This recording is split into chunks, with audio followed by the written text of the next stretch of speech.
There you go. I was saying your hair looks way too good to be on. You look very groomed, brother. You do not look like you have been indoors and stuck inside in a COVID world. What are you're getting away with murder here. I heard Geraldine might have had something to do with this. This is correct. Yes, I own some clippers, and so we did each other's hair. I gave her an undercut, and she gave me this nice. As long as she didn't give you an uppercut, you're good. No, like when you shave the back, underneath the longer hair. Yeah. Dude, you're looking good. You're looking fresh. It's like you're thriving in this environment. That could be worse. I'm gonna get some better lighting because the morning light is sort of sure. Middle, and Pat should be jumping on shortly here. Let's see.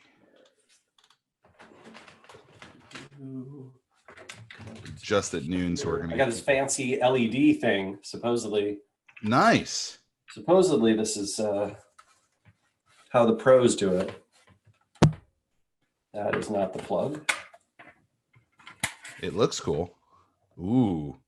That's more of a ghost story type of let Rand tell you a story.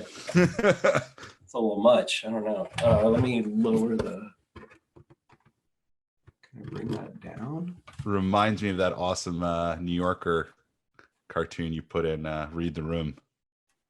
Sorry, the New Yorker one? Yeah, the one with a ghost. Oh. All right. Screw that. We're going to try something else. Get a little warm light on that side. Okay. There we go. Sweet. It is 12:01. We're going to give people a few more seconds to jump in, and then we will kick this off. In fact, hey Rand, how you doing, man? Hey, good, Patrick. How are you? I'm good, man.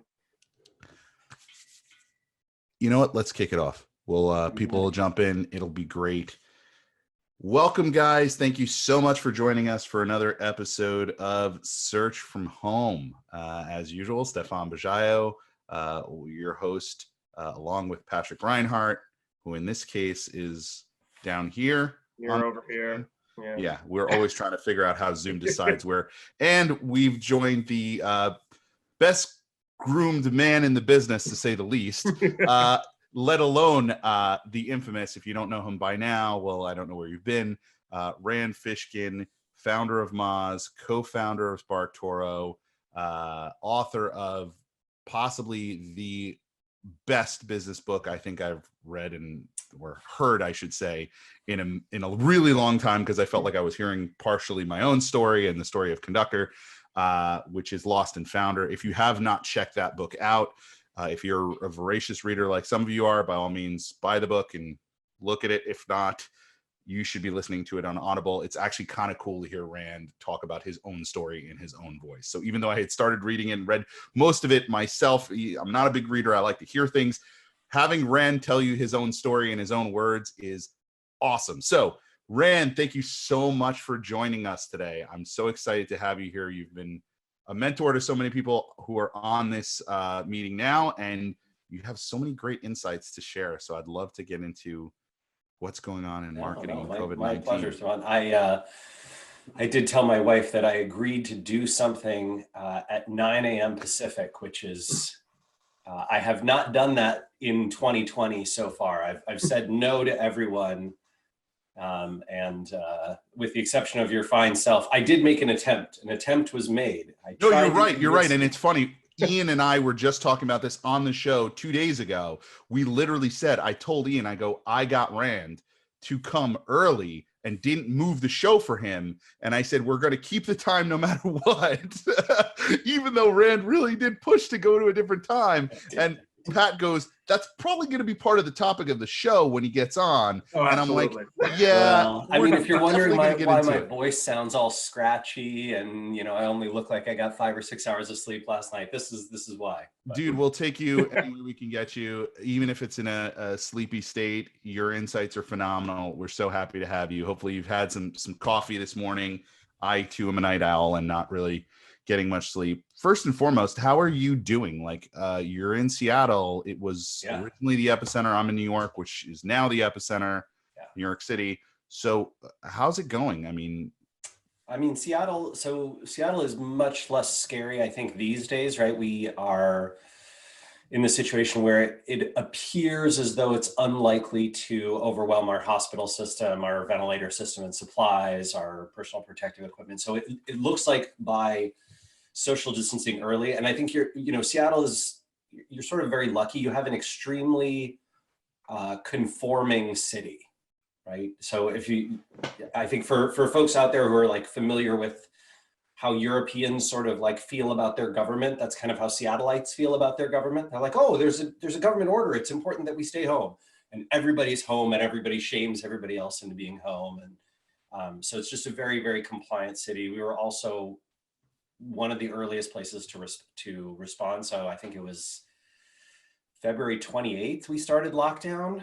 And so we've been at this for 40 some days now, which is kind of crazy. But yeah, things are relatively good. My heart breaks for New York. I know that things are really, really tough. And then even worse, I think, is going to be a lot of rural and suburban areas of the US where it's just not.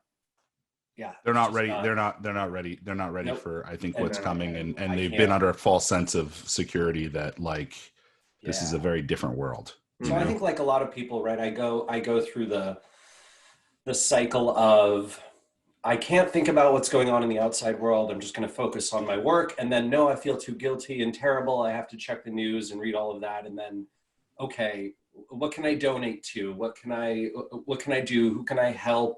What can I buy from? Who can I support? Who can I reach out to, right? And then I feel overwhelmed and so much anxiety and emotion. Goes around. It's too terrible. Let me go back to ignoring everything.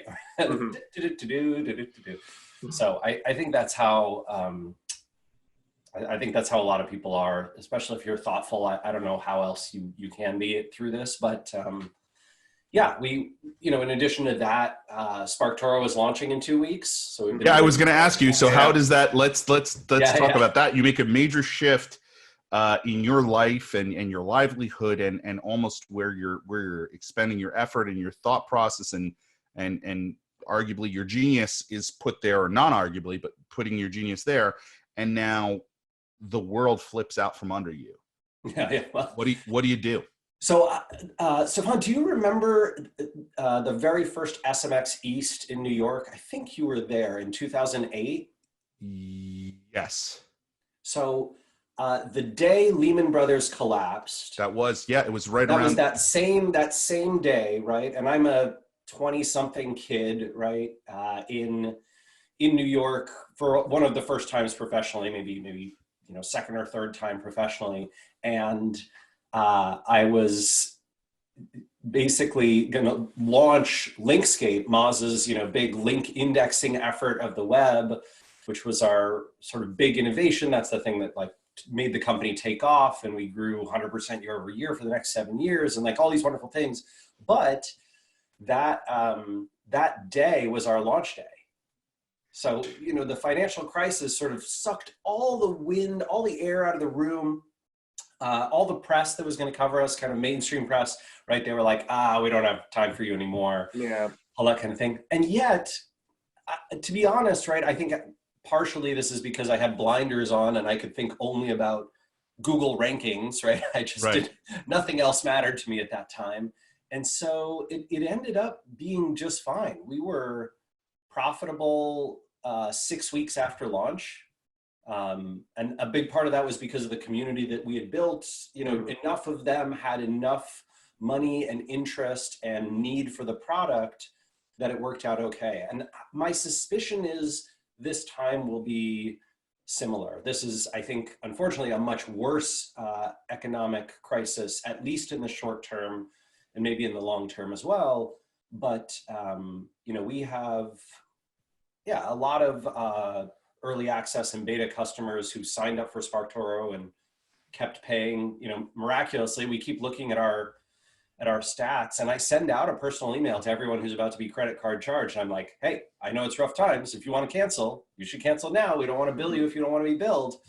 And still, we're doing okay-ish on those numbers front. So my suspicion is there's going to be there's a lot of upheaval, and Mhm. and yet there's still opportunity. I think one of the wisest things that a business can do right now is to recognize that there are areas of demand that are overwhelmed. Yeah, absolutely. Everything from healthcare system to whatever, everyone on Etsy is making personal masks. Everyone who can do anything with over the web is doing video conferencing. Everyone's trying to help people with remote work. And as all these things, skyrocket in demand, there becomes opportunity. And so if you can help those businesses or help people who are employed by those businesses, you can find opportunity. I think it's just really tough if you are, restaurants, events, travel. In those cases, there's a lot of, gosh, I don't know what to do, but hope for the best. Hope your governments help you. Hope your customers who've supported you keep supporting you. Yeah, I think what might help, in case anyone here has not yet done this, I would highly recommend you do this. There's a great Whiteboard Friday by Rand, specifically around this, that I think is phenomenal if you want the video version. And then the longer but wonderful version, I think, to a degree, is his Read the Room post on SparkToro is phenomenal as well, talking about the 3 waves. Do you want to give like a short synopsis on that in case people haven't picked that up yet? And then we can kind of go from there, because I think there's really great insights there in the way that this may lay itself out for marketers, and to think about those key points along the way, because I think this isn't going to be ubiquitous in the experience. No. So I really agree with your points, and I want to get into those as well. Yeah, it's been interesting. So yesterday evening, I was on a startup grind event, which is usually they happen, in person in cities, but the Seattle one ended up being kind of interesting. It had a ton of, so it was a large Zoom meeting like this one, but had a bunch of attendees who were considering moving to Seattle. And several of them mentioned that they were considering moving to Seattle because they were like, oh, well, it's a tech-powered city. So it's going to be one of the first to recover and one of the first to do well throughout the recession. And I had this strange sense of, oh, that's completely right. Other places it's going to be this trickle down effect of everyone's budgets are negatively affected. But I think Seattle, that's exactly right. New York probably to a certain degree, although New York has obviously many, many industries. I think the Bay Area too, right? That you'll see a bunch of pent up demand, and everyone will rush to go out and spend as soon as quarantine lifts, whenever that might be. But in that, someone asked me if it was ethical to do marketing right now. Like, is it the right thing to do? Can I feel okay about, how do I not feel guilty about going and selling my business? What if I'm doing something for my business that is, it's marketing, but it's also good for my, sort of community. It's good for my customers. It's good for whatever, healthcare in my area. I'm trying to help with this crisis, but I feel kind of slimy amplifying that. And my response to this guy, Adam, who's an attorney, I was like, Adam, I think you should feel the opposite. I think you should feel wonderful. If you are helping people, one of the best ways to get more people who have means and opportunity and are not, stressing about paying their bills, one of the best ways to get them to also help their communities is to amplify your own work, to lead by example, to say, hey, I'm stepping up and doing this, you can too. And human beings are in fact very, very much into this modeling behavior and then copying that behavior, right? If you've ever been on Instagram, right, one trend takes off there and everybody else sort of follows suit, right? And so my urging is, I don't think now is a bad time to do marketing. I think you just have to be very sensitive and thoughtful about it, and especially in this first wave, right? Where it's really hard to go through an hour, never mind a day, without thinking about how, the virus itself and then all the knock-on effects are impacting our worlds and our businesses and our lives and people we love and people we've heard of, but maybe we don't know. And I think because of that, it's a bad time to sort of ignore that and do regular marketing. Mm-hmm. I don't know if you've had this experience where you sort of, like you watch a TV show, you watch Netflix or something, right? And people get together at the bar and you're like, what are you doing? You're way too close. You gotta go home, people on TV. This is a terrible idea. And I have that kind of trigger in my head. And I think that is true for a lot of people, right? We can get through it. But the sense that I have when I see marketing and websites that have no mention of what's going on and seem to have no awareness around it, haven't changed anything about their messaging, that feels odd. And so I think now is a really good time to do an audit of your marketing, to be at least thoughtful. Look, if you're not directly or even indirectly affected by this and your customers aren't either, that's okay. But for example, on SparkToro, which is a very, very indirectly connected, I don't even think we're 3 degrees away from connection to what's actually happening with the virus. But regardless of that, our blog had this sort of semi-humorous light subheader. And I was like, Casey, kill that. It's not appropriate right now. Like it doesn't make sense. Can we just get rid of it? Like no April Fools this year. Like we just don't do that.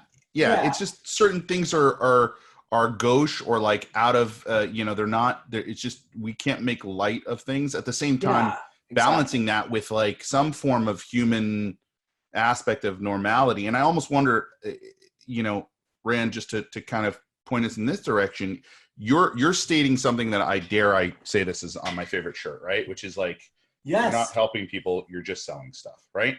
So I guess the point is, we've been saying this for a long time, before COVID or anything, that humanizing marketing was something that needed to happen. If you're not dealing with people's problems, ultimately, you're just kind of selling stuff. And that's okay. Certain people want to just sell stuff.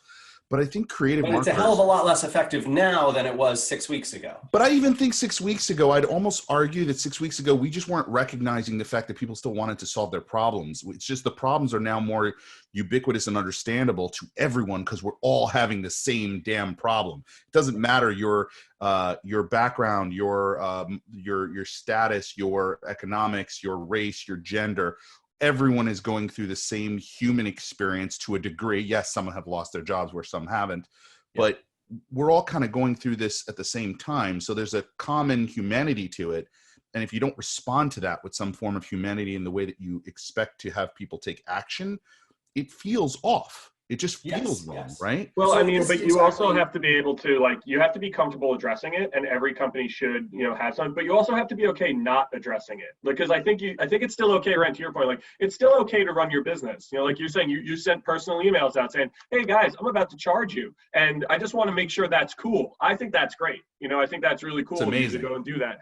But at the same time, it's still businesses still do have to run, and this is a snapshot in time, and we still have our businesses to worry about on the other end of this thing now. And of course that doesn't mean to not be in the moment right now and not be respectful, and of course there are a lot of people, a lot of bad things are happening too, but ultimately we still have to run the businesses, and we still have to give people something to work on, something to do every day. So I think what a lot of companies are having problems with right now is finding the balance, how much content do I put out about what's going on versus what's okay when it doesn't address it. You know what I mean? Yep. Yeah. And I think on the content marketing side, I think you can easily go overboard, Patrick. I agree with you. What I would say is, my sense is that what we're talking about right now, this is what I've been calling the first wave, which is the first wave is kind of nothing but COVID, right? We're all thinking about it. We're all talking about it. I think we only have 2 to maybe 6-7 weeks left of that. before, especially in worlds that are less affected, right? You know, you can sort of see the, whenever you look at the COVID curves online, right? The charts that show you when the hospital system is going to be at its maximum capacity, that is happening. Either that has happened already, like it has in Seattle. I think we're like right at the cusp right now, or it's going to happen over the next 2 to 6 weeks, at least in most major metros. And then obviously you're going to have have that ripple effect through suburban and rural areas and all that kind of thing. But my sense is that many people who are knowledge workers in information industries, which is who a lot of us serve and talk to in marketing world, of course, web marketing world in particular, that we will be going through a second wave. Like we'll be emerging from the nothing but COVID into a second wave, which is essentially, okay, we're all either continuing to be quarantined or could be re-quarantined at any time, right? Our cities, as outbreaks happen, and right, you can see what happens in South Korea and China, Taiwan, Singapore, right? These countries that have sort of done a good job of maintaining it and gotten their economies back on their feet, what they do is they identify hotspots, they lock them down, everybody's stuck at home again for another 4 to 8 weeks or longer. And so we should be prepared for that as well. It's possible that some of us in June or July get to kind of go back to normal world, and it's possible that a lot of places you don't. And so that, I think, I've been calling wave 2 the transition to life online, right? Essentially, we all get used to this kind of world of operating completely online. And as a result, lots of opportunities appear and lots of businesses really suffer and struggle, right? So I think recognizing that and figuring out, there's the obvious ones, right? There's sort of first order effects. If I am a restaurant or an event, I need to transition to delivery or online event. Yes. Right? C3, like, okay, that can't happen in New York in person. We can't fly a bunch of people from all over the country and world to New York and have them walking around. That's just a bad idea. So what can we do, right? How do we serve those people? And then I think there's sort of second order effects, which is, hey, how do we make it easier and more interesting and fun to have an online event? Could we do something where we hire, I don't know, an illustrator to visualize the people's presentations, and then we send those out to people in the mail, and they have like personal notes. I don't know if that's a great idea. Maybe that's a silly idea. No, but it's good. But the sense is like, oh, I'm going to do something else on top of that. Yeah. And so I think this is like that wave 2, and that's going to last a while. I think that's going to be 12 months, 18 months, right? Really until you see a vaccine developed and shipped. I think that's going to be that transition. And then you'll get to new normal world, which is going to be wave 3 of what does demand look like across all these industries after this crisis is sort of passed, and do we learn our lessons from it, or do we just go back to life the way it used to be? I'm not sure. Do you think we can go back to life? Restaurant point, it's like you said, like a lot of those folks, it'll be interesting to see like a lot of restaurants that never delivered before. And we were talking about this, I think yesterday, Stefan, who all of a sudden it's gonna be a new stream of income for them, and they're gonna have people on staff to deliver. It could be a steakhouse. Like I have a steakhouse right around the block from my house that does not do delivery, that did not do delivery up until now, but now they're doing, like you can tell, like people talk about them on these Facebook groups all the time, and it's great. They're doing great business. I can't fathom that they're going to stop that after this is all, said and done. So, and that's another thing, right? What about all the things we get used to during this next year? Yeah. Do our habits go back to the way they were, or do we say, gosh, it sure is nice. Some percent of people, some percent of companies will say, man, we save a lot of money not having people in the office. Sick time is way lower. Nobody gets sick anymore. Never mind COVID, right? We don't get the flu, we don't get colds, we don't get stomach viruses. That's kind of great. People are more efficient. They can work 4 hours a day and get done twice as much as what they got done in the office. Yep.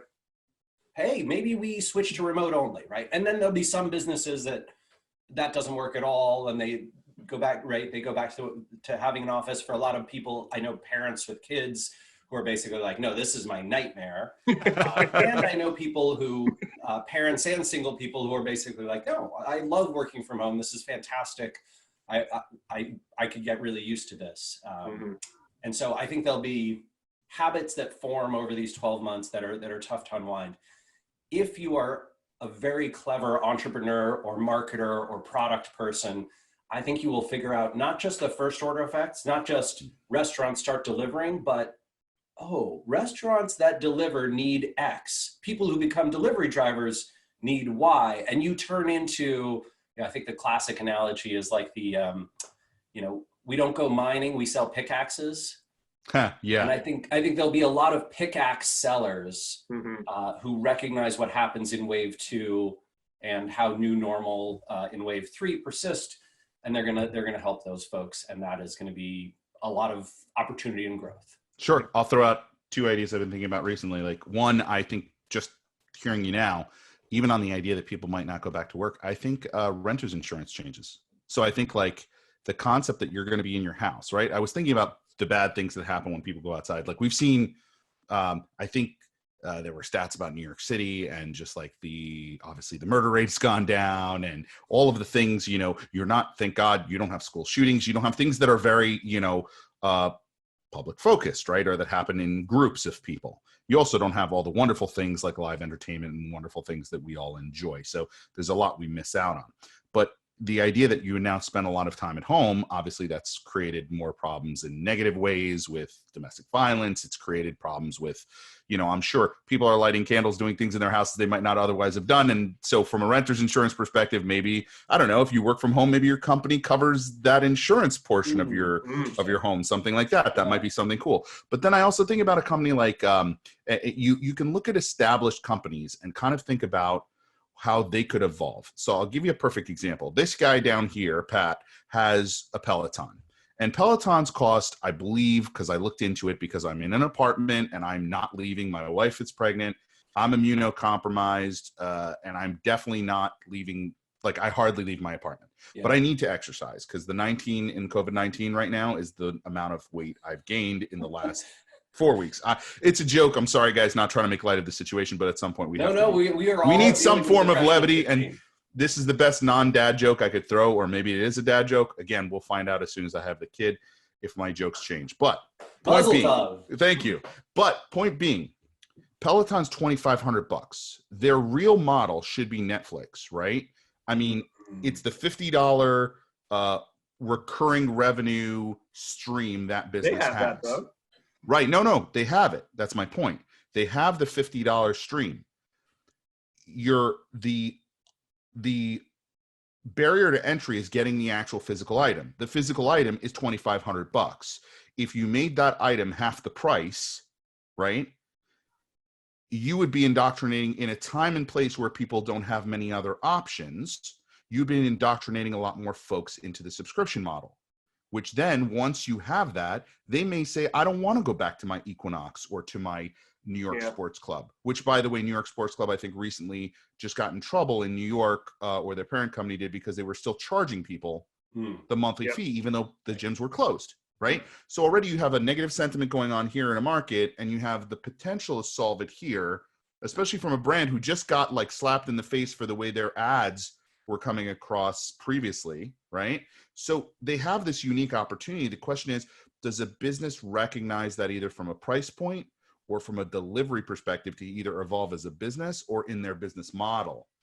Have you seen a lot of examples? Like, what are some of the best examples, Rand, you've seen of companies starting to think a little bit into wave 2 and wave 3 about like things they could do to evolve and be better as a business? Yeah. Actually, saw some cool ones just yesterday. I'm going to pull one up. So the folks at Profitwell, I really liked what they did. I don't know if you know Patrick Collison over there or that team, but they're up in Boston. But Profitwell, essentially, Casey and I use them for SparkToro. It's a company that helps software as a service companies track their revenue and recurring revenue. If you're a self-service SaaS business, their dashboard is just invaluable, right? They calculate every kind of metric for you, connects right into Stripe. So you don't have to build any of your own analytics on top of your stuff to figure out what your churn rates are, and churn rate by cohort, and churn rate by geography, and churn rate by, when what's that called? Temporal, joining. But they launched a program where essentially they have this thing called subscription stimulus. They have a bunch of partners who they worked with, right? Customers of theirs. And they basically said, hey, these are the SaaS businesses that we see the most people signing up with together.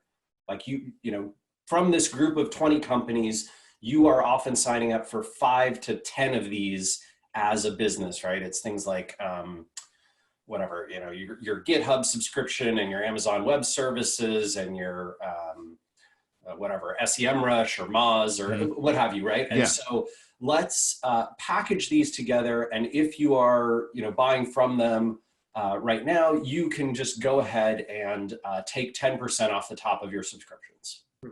Like, just now is a great time to save money. Come sign up at this stimulus package and get this together. And there's some free services on top of that, and other cool stuff. I think that's very thoughtful, recognizing that a ton of people will be at this time trying to find subscription businesses that work online and set those up, right? There's going to be a bunch of entrepreneurship around that and business model switching. And so let's serve this group of people with this package. We can go to our customers, Profitwell, right? Can go to their customers and say, hey, we are seeing this pattern. You should all join us in this effort. So, really smart. It's a kind of partnership meets marketing meets helping people. Super awesome. That's really cool. What has surprised you so far in this process? In other words, has there been any shocking moments where you're just like, either and I know we don't want to call anybody out, but that wasn't done well at all, or one that did surprise me. So I think the McDonald's Corporation has done some brilliant product things and in-store stuff over the last 10, 15 years, right? They've become like this, they sort of took Starbucks's model in big cities and replicated that in a lot of rural areas and suburban areas, became the meeting place, improve their coffee a bunch, give people free Wi-Fi, done a bunch of innovative stuff. And yet their marketing around COVID has been somewhere between lackluster and just weird. I haven't even seen it. So, I mean, what are you is there a reference? They separate the arches as a way to say social distancing. Oh, but it doesn't mean anything. It sort of feels like when a new Pixar movie comes out and they put that toy in the pack, right? It's like, well, we're just part of the trend. Right. As opposed to, oh, no, this trend is different. This is not new Pixar movie came out, McDonald's. This is maybe pay attention, read the room, try to help people, right? I mean, Burger King is arguably, hasn't done anything much more helpful, but their advertising around it, changing it, they changed their, whatchamacallit, home of the Whopper to stay home. Right, that's actually better messaging than socially distant arches. They started releasing here's how to make the Whopper at home. Right? So you can go do it, and it's not with our products. We are not benefiting as a brand when you buy these, but if you miss the Whopper, here, go make it. Sort of, that's kind of fun. Also, kind of made me, think about hamburgers, which is smart, creates future demand. And I'm not even a fast food guy, but. I think that there have been the worst offenders in this, as usual, right, have been politicians. I think those, the senators who sort of got the briefing and then sold all their millions of dollars of stock, that is untenable, right? And none of them have stepped down. I mean, they're still all still serving. It's just that boggles my mind, right? I don't really understand why there's not pitchforks for that. And we'd all have to get together in a group to make that happen, though. It's weird. It's weird. Amazon isn't selling pitchforks in mass nor torches, but it'd be kind of, there goes the renter's insurance again. You're lighting torches in your apartment, and we're all on Zoom, like, oh, it's not a good. Yeah, I think that is probably one of the other more surprising things for me, was seeing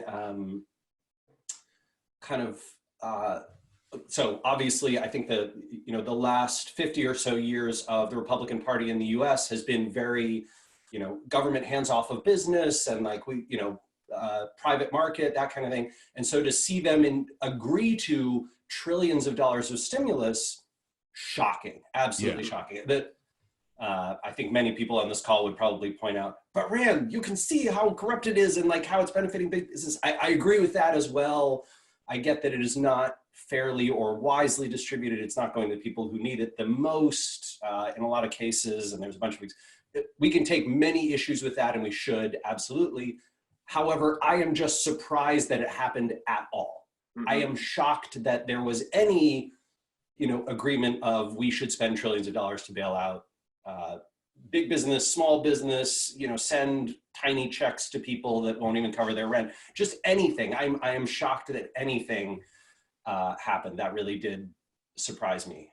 Yeah, you know what? It actually brings up a great point. I think I would not be surprised if you see private market recognize public failure in government. Like I'm gonna say something I never even thought I'd say, but I have never been as, and I am a very, again, not to try and get too political, I lean pretty liberal.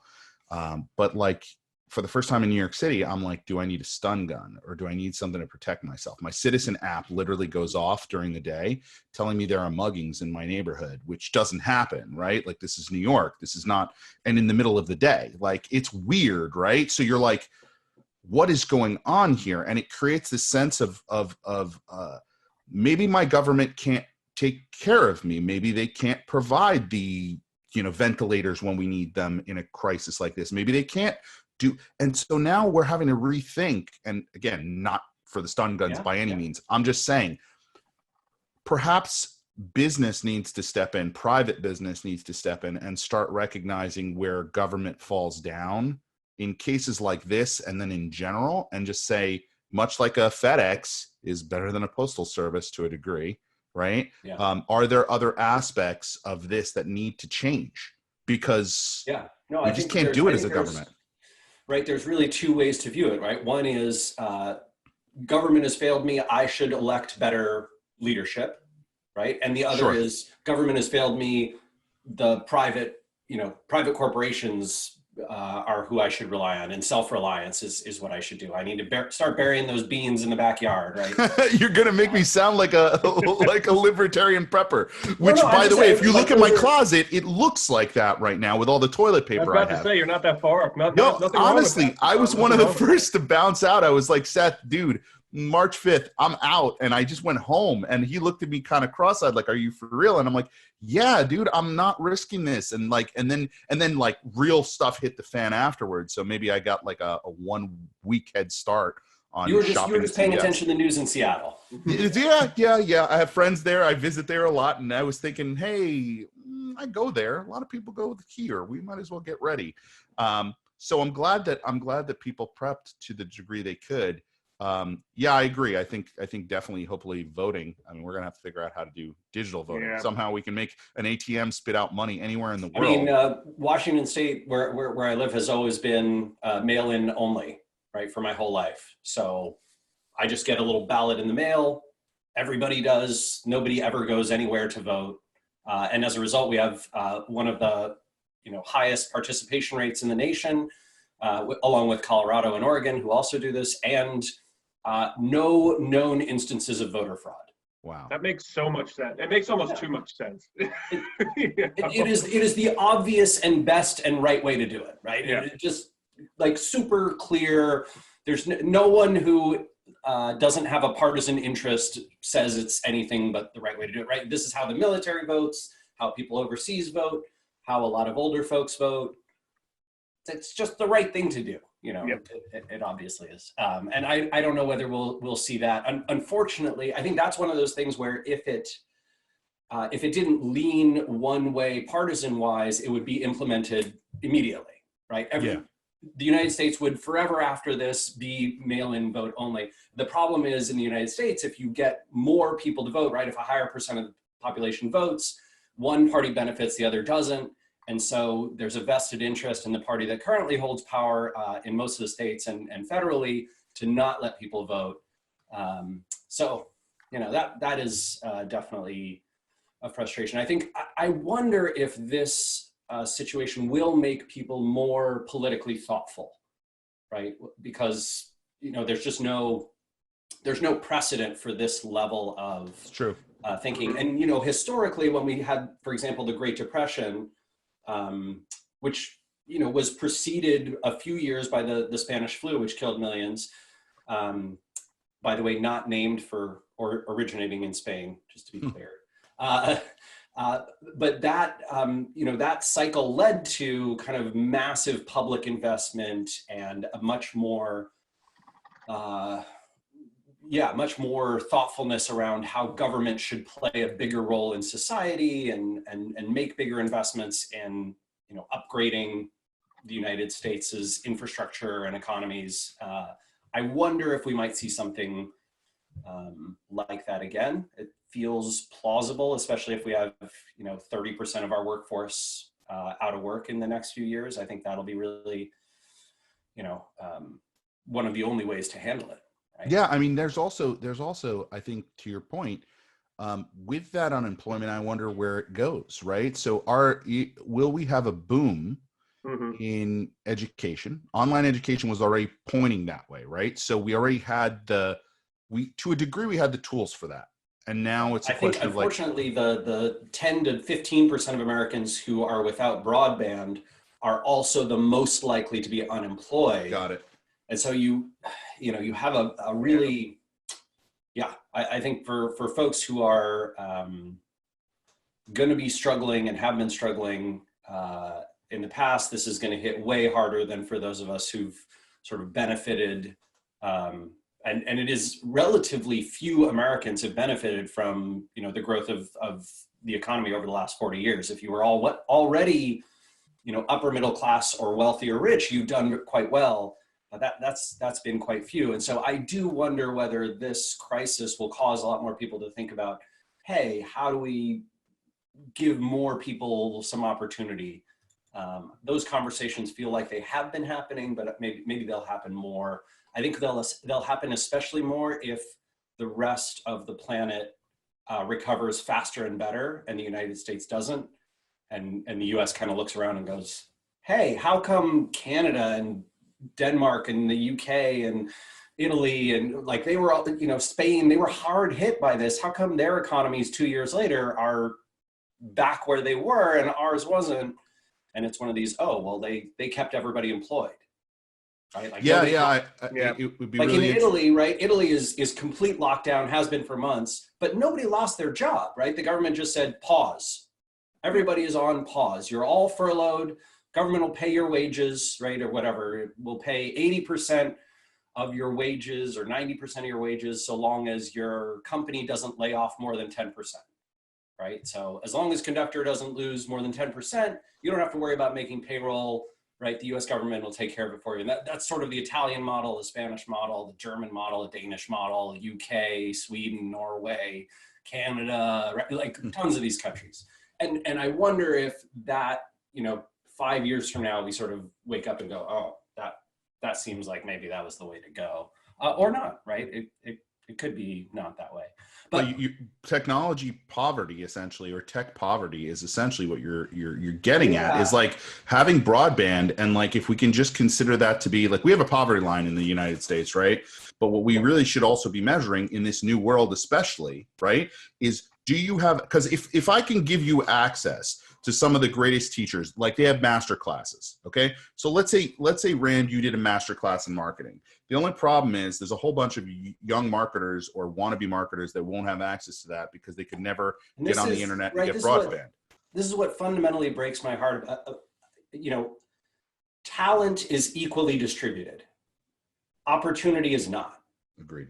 That breaks my heart every day, right? It breaks my heart to think about how if I had been born into a different family, I would not be able to do any of the things, help any of the people, share any of the things that I've done. That is, that's awful. I also hate, I don't know if you have this mentality as well, Stefan, but and Patrick too, right? But I have this like, shit, like I cheated. Yes, I am whatever, right? Winning the race, relatively speaking, right? A net worth, like I'm doing okay. My wife and I own our house. We're a little nervous about our mortgage, blah, blah, blah. But compared to most Americans, right, we're winning the race. But we cheated, right? We're born into middle-class families in the United States in the 1970s for me and 80s for my wife. We're white, right? I'm male. My parents covered college for the first 3 years. Like, I cheated. I started the race here, and everybody, 80% of the population was back here, and I think I'm like winning, right? I'm not. It's just, it doesn't feel fair. It's not a real test of the free market. So that kind of you're underselling yourself, but that's fine. I think a lot of what you did also wasn't just based on those factors, because there are a lot of other people that are just like you, dude, that have never acquired or achieved the status, or I don't even want to say status, but the justifiable following that you have earned, and you have earned it, right? And that is very kind. And also, Stefan, imagine, so back when Seth and I were raising money, for example, sure, like for Conductor and Moz. Imagine if we had been women. Just like statistically speaking, Conductor and Moz would not have existed. Yeah, I understand that. Right, almost no chance. When I think about all the ways that I got connected to the world of investments, almost all of those connections were like, hey, come out to dinner with a bunch of us guys, and like, come over to my house. This is a rich entrepreneur in San Francisco, and like, we'll have some wine, and like, yeah. Oh, let me introduce you to my friend over here. Like he knows somebody there, and that was a ton, of how my network was built. And so, I don't know. Again, I feel like just by virtue of gender alone, I started that race, especially in startup world, right? And maybe I would have built a different kind of business that would have been bootstrapped or whatever, but I see your point. I guess to shift things slightly, where do you see right now there are companies that are looking at marketing and they are questioning their marketing spends. In fact, they're like throwing it out, right? Yeah, and you bring up some great examples. Like you said, right now is a great time to potentially be buying up some of the property or the real estate in Facebook, Instagram, Google ads, because they're at record lows, right? Well, they're at record lows pricing wise, and they're at record highs usage wise. Which seems crazy to me. Like if you have a product that people want, nuts. Why would you not recognize? Is it that we're not paying attention, I guess? Like, what is everyone in fight or flight mode? Is that what it is? I think there's a very reasonable, like the macroeconomic explanation makes total sense, which is that essentially there are a ton of businesses, right? Consumer spending drives 50 some odd % of the US economy, and that is down at least 30%, maybe more. Sure. So there's a ton of just like demand loss completely. And we're all spending way more time online because we're all furloughed at home. I don't know if you saw the New York Times piece where they showed that desktop has like been skyrocketing for the first time in years. Yeah. I called it, right, Pat? I called it. I literally said like 3 weeks ago, I go, mobile's going to go down because you don't need to be in your office space doing this. Like, what do I need this for? You think I'm going to call some? My dad, the 80-year-old, knows Zoom now. This is a big problem.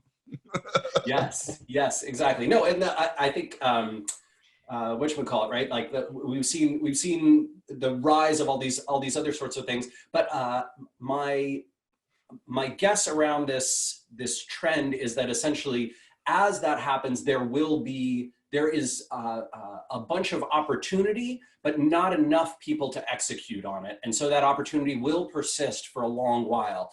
So if you are a business that can take advantage of it, it's an awesome time. Yep. Right? Like I'm completely sensitive to the fact that I'm not calling anyone an idiot for cutting their spend, because I don't know the specifics of how. I would call you an idiot if you still are doing business and conversions, and you still have your demand is not down 30%, your demand is down maybe 4 or 5%, but you've cut 50% of your marketing spend because you're scared. Yep. That is not smart, right? That is bad long-term strategic thinking. That is short-term, cutting off your nose to spite your face. So there are a few companies that I know like that. A lot of the consultants and agencies that I'm familiar with are sort of saying like, boy, some people are reacting in panic mode in poor ways. Similar to the like, I ordered 800 rolls of toilet paper. 800? Yeah. Like 80, sure, fine. 80, go for it. 800? What is going to happen over the next 40 years, right? That's a little crazy. So put beans in your pantry, bury beans in your backyard. No, right? So, right. And I think that's the way that I'm seeing a lot of this marketing stuff going. You're seeing that with paid search to a certain extent. The challenge in paid search is that the inventory is specific to where the search demand happens. And so it's not as visible as it is in display, retargeting, social, those forms. And then there's also the issue on organic, where a bunch of people have pulled back on content creation and content marketing and content promotion when there is more content demand than ever. Free content, like it's an awesome time to build your brand, your community, your education. This is exactly the time, right? And this point in the economic cycle is exactly when a lot of the companies that were massively successful over the last 15 years built up theirs in 07, 08, 09, Moz included. I think that is. Yeah, I mean, I don't understand why people are pulling back. I mean, obviously understood that marketing budgets are being slashed all over, completely understand that. But to your point, now is the time to write all of that and get it out there so that it can, help you through, hopefully not the next one of this, but, the next dark time because content will be the engine that keeps the business going when you can't spend millions of dollars or thousands on paid search every month. Yeah, right. It's a great time to do a weird example, but the call back to Burger King, right? Mm-hmm. Here's how to make your Whopper at home. I know you'll have demand for coming into the restaurant in the future. Yep. As a result of us sharing this information, right? And so I think that businesses of all kinds can benefit from doing that sort of thing. And we're seeing a bunch of creative business model changes from all sorts of folks, right? So what was it? The folks who make like, fancy gadgets and wallets and stuff. Now they're making like the keychain device where you can open doors without having to touch the door and like press buttons without having to press them. I don't know if you saw that ad, but it was very creative and clever. They basically had a prototype for it. They almost did like a little Kickstarter-y thing on their own website. Clever, right? Really smart to sort of recognize a trend, know that it's coming, go do marketing around it at a time when all your competitors are pulling back on their spend and their efforts and their content. Great. I mean, yeah. So Rand, do you think this is the time for marketers to shift? You and I have been talking about this for a long time, and I keep throwing SPY stuff at you, search presence intelligence, and I'm wondering if this is it, right? I'm wondering if the marketer is no longer the promoter under a different term. Maybe the marketer is the informer, and by that I mean we are understanding the audiences and the change in an audience, right? Recognizing that your persona might have just changed. Recognizing that, someone with a small New York City apartment may now be a focus of your business, whereas you never thought of the size of their apartment as a reason that you would have targeted them a particular way. So maybe business shift has to be driven by the marketer's understanding of the audience rather than the way we were always doing it the other way around, which is we produced product X. So who could buy product X? And it was always this side, much like SEO is the last thing you get to. Maybe it's time to flip the damn story. Have the marketer, especially the search person who understands search intent and understands what they're seeing, bring that to the CEO, bring that to the C-suite and say, man, isn't it time? Aren't we all forced in this new world to reassess our business model? And therefore, shouldn't the dictation of what demand and need is actually come back and tell us what to build? Yeah, like, do you think we're at that inflection point? I do think that right now is a unique opportunity to go pitch the things that your C-suite, your client, your boss, your team would not listen to in the past, right? There is definitely minds are open to creative solutions for how to get through this in a way that they were not 6 weeks, 6 months ago.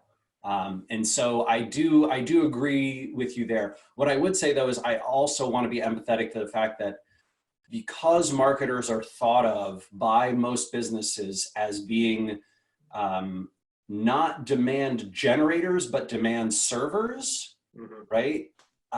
You have to recontextualize your role in a business and reposition how you help a business. That is a very, very tough thing to do. And there will be many organizations, many clients, many teams where that you can do the best job in the world and they still won't listen. And so you would kind of have to be prepared for that. Many of those folks will be entrepreneurial by nature, right? And that is awesome. I think a bunch of great companies and products will be built over this period by people who are like, that's it, I'm fed up with it, you won't listen to me, I'm building my own thing on the side, and then I'm going to turn that into a product. Awesome. Like I'm looking forward to a lot of that entrepreneurship. Yeah. But I do absolutely agree with you, Stefan, that it is, if you are a business owner and you are paying attention to your marketers, they are probably telling you product strategy things and you should be listening. And if you are a marketer, I think it's a great time to be thinking in product strategy mode, because I think if you are locked into my job is to promote the same old thing we've always done, you are not going to have nearly as much success as your competitors who say, the world has changed, I can serve the world in this new way, I can promote it in this other new way. Now I'm serving the demand that the moment calls for, as opposed to I am just promoting my product in with a slight new angle. Digital Darwinism, right? It's digital Darwinism. It's time to evolve and recognize that your audience wasn't just something to sell to. They were going to send you signals. You just really had to pay attention as a business. And some of the people on the front line are the most likely to have the best hearing. Yeah, so, understand that. I know we are running up on time. I am ecstatic to have had you here, Rand. Thank you so much for joining us and giving us all of this amazing insight. I hate to end it even like a minute early because every little insight you give is so valuable. I have a weird question for you guys. I'm just very curious. So in the 2008 recession, we saw like a flight from paid search to SEO. And I'm curious, are you feeling that, seeing that in Conductor? I have heard from my colleagues back at Moz that they have seen, they initially saw a spike in cancellations, like as people were cutting their budgets, but then they've seen like they've had their highest traffic weeks, like week after week for the blog and a ton of new free trials. So I'm curious if that is also happening with Conductor, where people are like, I'm tight on budget, but I'm big on interest. Yes. So that, we're seeing that trend as well, where, at the beginning, everyone was scared, it's like, hey, we're going to pull back. And we had a lot of conversations with folks. But then in the last couple of weeks, as I think like as projections have become a little bit more, positive, as people's sentiment, people have gotten used to working from home. I think the first 2 weeks, most people were scrambling to figure out how to like set up their computer at home, because a lot of people don't work from home all the time. But I think once people settled in and they realized, oh, I actually can do this from home, of course, omitting certain certain industries, travel, hospitality. But now we're starting to see a lot of interest come in just about, hey, I haven't been doing SEO, or, I haven't invested much here. I don't have the paid budget I once had, but I still have plenty to invest in this channel because, again, we all know we're a very cost-effective channel. And I think a lot of companies are realizing that right now, and they're seeing their competitors who did invest, who are now, who are surviving this a lot easier than they are. And they're like, God, for the next time, again, hopefully never this again, but the next bumpy road, this could have helped me get through that. So we're seeing a lot of that interest come back around. Yeah. And I'm trying to push, Rand, the idea that, enough with the funnel, it's more of a hourglass. So once you get down to the other aspect in a recession, you need to think about lifetime value of your customer, because that actually can bring more to you and give you more security in your business than just net new acquisition.